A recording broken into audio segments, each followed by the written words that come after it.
Assalamualaikum warahmatullahi wabarakatuh. Selamat datang di pembelajaran IPS kelas 9 dengan Ibu Zia. Oke anak-anakku, semoga kalian dalam keadaan sehat selalu ya. Untuk pertemuan ini, kita akan membahas mengenai interaksi antar ruang benua Asia dan benua-benua lain.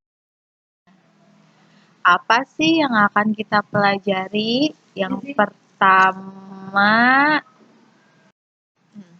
lanjut. Apa yang kita pelajari adalah letak dan luas benua Asia dengan benua-benua lainnya. Yang kedua, kondisi alam dan dinamika kependudukan negara-negara yang ada di dunia. Dan terakhir itu adalah pengaruh perubahan ruang dan interaksi antar ruang di benua Asia dan benua lain. Ya. Benua Asia itu yang nomor 1, paling luas. Selanjutnya, wilayah yang paling luas itu adalah benua Amerika ya. Lanjut lagi ada benua Afrika, setelah itu Eropa, dan terakhir Australia. Sudah paham sampai di sini? Bisa lanjut ya. Next. Kita masuk ke kondisi alam dan dinamika penduduk di dunia. Ini bukan di dunia ya, di Asia. Kita pakai example 2 negara. Oke, ini kondisi alam dan dinamika penduduk di Asia ya. Contoh example pertama itu negara Indonesia. Nah, Indonesia itu ada di Asia mana sih? Indonesia itu ada di Asia Tenggara ya anak-anak. Dan sudah dibahas di kelas 8 kemarin. Kita bahas ciri-ciri khas kondisi alamnya ya. Indonesia itu sendiri daerah pertemuan lempeng Eurasia. Eurasia itu singkatan dari Eropa dan Asia. Kalau lihat dari peta sebelumnya, kalian bisa lihat ya, benua Eropa dan Asia memang bersebelahan. Lanjut, termasuk dalam lempeng Pasifik ya, karena kita dihimpit oleh Samudra Pasifik dan Hindia, dan lempeng Australia. Terdapat 3 kawasan flora dan fauna. Maksudnya apa? Ingat pelajaran kelas 7. Flora dan fauna dibagi berdasarkan 3 wilayah. Wilayah yang Asiatik di wilayah barat, terusnya Australialis ada di bagian timur, dan wilayah peralihan itu di bagian Indonesia di bagian tengah, seperti Bali, Nusa Tenggara Timur, Tenggara Barat. Iklim tropis. Kenapa sih Indonesia iklimnya tropis? Karena Indonesia terletak di garis khatulistiwa. Ingat anak-anak, iklim tropis itu ada 2. Ya, musim penghujan dan musim kemarau. Lanjut. Di negara Indonesia kaya akan sumber daya alam seperti tambang. Maksud tambang di sini kalian tahu ya, tambang itu emas, besi, perak, tembaga, hutan. Maksudnya di sini hasil-hasil hutan ya yang ada di Indonesia, pertanian ya misalnya kayak padi, terusnya kelapa sawit termasuk dalam perkebunan. Oke, lanjut. Di situ ada di bawahnya ada peta lagi ya. Kira-kira negara apa sih?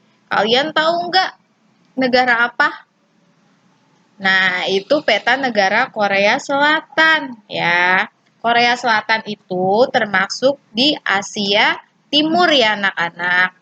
Sebelumnya dalam sejarah Korea itu hanya satu, cuman terjadi perang Korea. Korea terbagi dari Korea Utara dan Korea Selatan. Untuk informasi tambahan aja ya, kalau Korea Utara itu basicnya militer ya. Korea Selatan basicnya sosialis, jadi bisa dibedakan ya. Kalau Korea Utara itu lebih ke arah militer, Selatan itu lebih ke arah liberal, bukan sosialis, liberal ya anak-anak.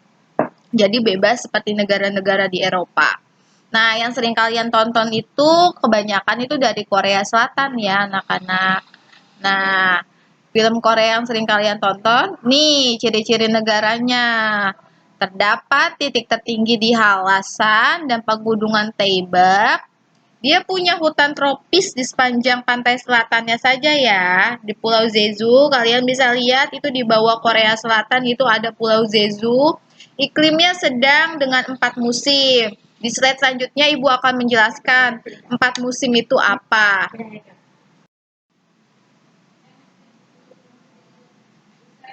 Lanjut. Nah, bahas soal 4 musim, nanti di slide selanjutnya Ibu akan membahas soal musim-musim yang ada di negara Asia ya anak-anak. Lanjut.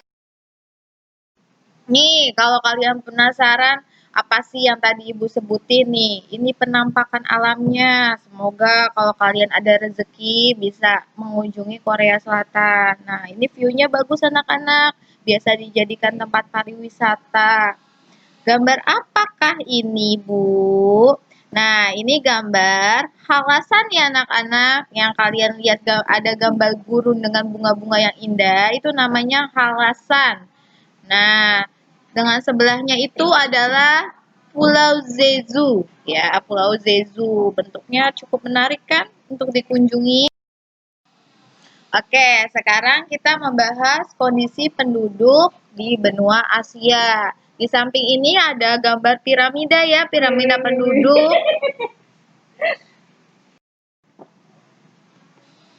Nah, di sini ada piramida penduduk. Kalau piramida penduduk pasti dibagi antara laki-laki dan perempuan. Kalau di benua Asia, laki-laki dan perempuannya itu sama ya.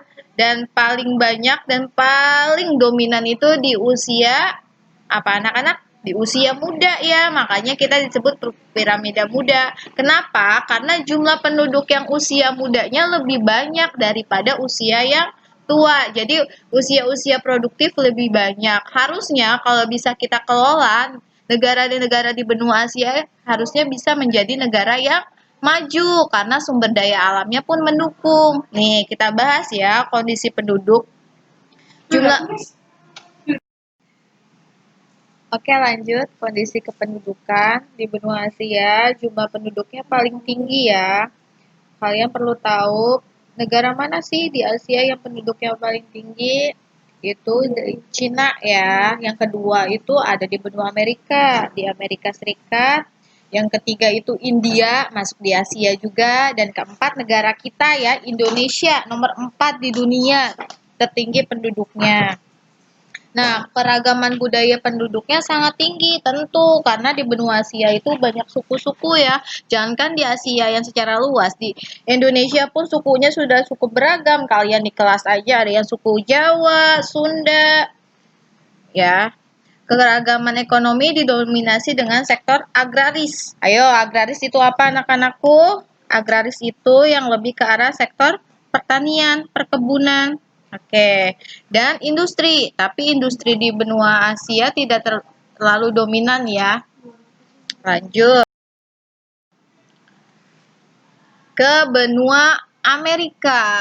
Nah, kita udah sampai di Amerika. Amerika itu terbagi jadi dua ya.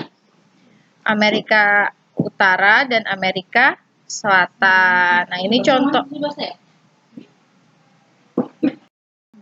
Lanjut, benua Amerika. Contohnya Amerika Serikat ya. Amerika Serikat itu memiliki iklim sedang dengan 4 musim. Nah, topologi sangat beragam. Dia ada pegunungan, ada gurun, dataran rendah, dan gletser. Gletser itu apa sih, Bu? Itu pencairan kutub ya anak-anakku. Lanjut, kenampakan alamnya yang terkenal di Amerika Serikat itu ada Sungai Mississippi. Sungai Mississippi itu sungai nomor 3 terpanjang di dunia. Ingat ya. Air terjun Niagara itu pun nomor 1 di dunia. Dan lembah Grand Canyon. Lanjut, contohnya yang di bawah itu Amerika Selatan itu ada Chili ya. Chili bukan cabe ya, Chili nama negara. Negaranya itu negara terpanjang dan tersempit di dunia. Kenampakan alam yang terkenal itu gurun Atacama dan 2/3 bagian utara Chili terletak di atas lempeng Nacho. Oke, di sini ada gambar ya. Ini gambar apa sih anak-anak? Pernah lihat nggak? Nah, ini yang Ibu masuk Sungai Mississippi itu seperti ini. Lanjut. Ini ada apa? Air terjun ya. Gara. Lanjut. Apakah ini? Lembah Grand Canyon ya. Bentuknya seperti ini. Dan terakhir itu ada Gurun Atacama. Oke. Apa? Musim kemarau ya. Kalau panas itu suhu udaranya tidak sama di Indonesia. Indonesia paling standar, paling panas itu 30 derajat Celcius sudah sangat panas. Sedangkan musim panas yang di negara-negara memiliki 4 musim, itu mereka sampai 40 derajat Celcius, 42 derajat Celcius. Makanya kalau misalnya orang Eropa, orang Amerika, biasanya berjemur itu di Indonesia itu masih yang level hangat anak-anak, karena di musim panas itu sendiri dia bisa sampai 40 derajat Celcius, 45 derajat Celcius gitu. Nah, lanjut ada di musim dingin. Ingat, musim dingin, bukan musim salju ya anak-anak. Musimnya musim dingin. Nah, memang bentuknya dalam bentuk salju, tapi yang dikenal dengan musim dingin. Nah, suhunya itu bisa sampai 0 derajat ke bawah, tergantung wilayah topologi negaranya masing-masing gitu. Pasti sering nanya, kenapa Indonesia tidak ada musim dingin Bu, nggak ada musim salju? Karena tadi balik lagi kembali, Indonesia letaknya ada di garis khatulistiwa, jadi iklimnya adalah tropis. Jadi jangan berangan-angan kalian ada 4 musim yang tadi, ada musim semi, musim gugur, musim panas, dan musim dingin. Biasanya mayoritas yang beriklim seperti ini ada di bagian bumi belahan utara dan bumi belahan selatan ya, bukan di Indonesia. Karena Indonesia kalau lihat di peta globe terletak di tengah-tengah di garis khatulistiwa gitu. Sekian. Nah, di sini ada tugas. Tugasnya apa sih Bu Zia? Buatlah peta benua Asia atau benua Amerika. Terserah, pilih salah satu di kertas HPS. Kreasikan dengan hiasan pensil warna atau spidol. Kalau udah selesai, foto bersama diri kalian. Gak mau tugasnya aja, tapi kalian foto bersama hasil karya kalian seperti di gambar. Jadi ada muka kalian, ada hasil karya kalian. Yang mengirim tanpa muka kalian atau gambar hanya gambar saja, Ibu tidak akan masuk ke nilai pertama. Oke, selamat bekerja. Terima kasih anak-anakku. See you, bye-bye.